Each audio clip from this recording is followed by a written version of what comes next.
Today is Tuesday, December 31, 2024. I'm Pastor Michael, and this is Wilderness Wanderings. Our text is from Luke 2. After 3 days,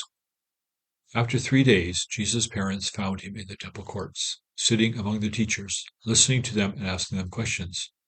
Everyone who heard him was amazed at his understanding and his answers.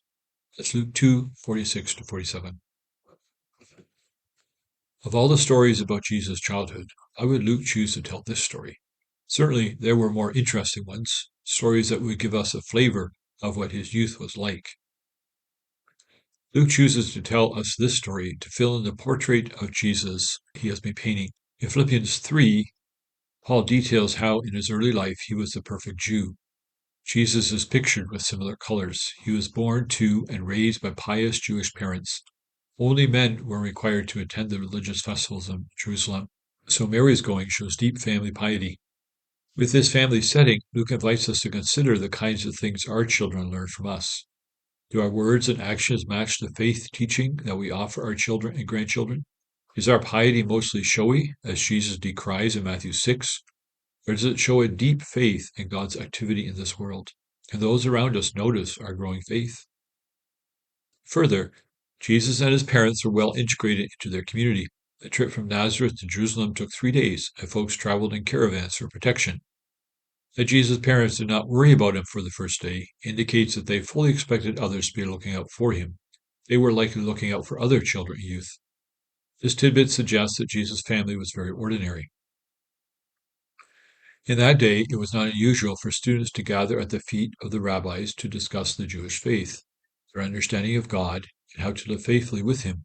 This was usually in a group question-and-answer discussion format, as Luke indicates. Thus, Jesus' interaction with the rabbis was not unusual. That he didn't leave Jerusalem with his parents was unusual, but Luke does not put the focus there. His intention is that we recognize that even at this young age, Jesus has amazing knowledge of the things of God. Those listening to him are astonished at his understanding, a reaction that would later occur to Jesus' miraculous works. See Luke 8, verse 56.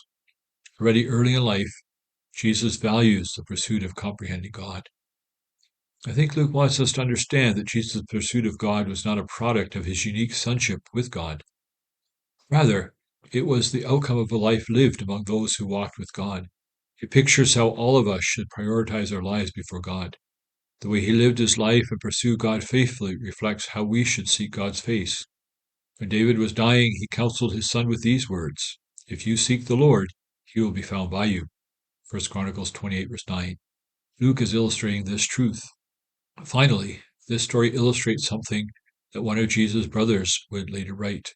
Whoever looks intently into the perfect law that gives freedom and continues in it, not forgetting what they have heard, but doing it, they will be blessed in what they do. James 1:25. Later, Jesus and the religious leaders would come to loggerheads, but that was because they were threatened by him. They refused to believe that he was the Son of God. They pursued their own power rather than submitting to the Lord. Jesus began by submitting to them. As you ponder the year that was, consider these things. As you journey on, go with the blessing of God. May the peace of the Lord Christ go with you wherever he may send you. May he guide you through the wilderness, protect you through the storm. May he bring you home rejoicing at the wonders he has shown you. May he bring you home rejoicing once again into our doors.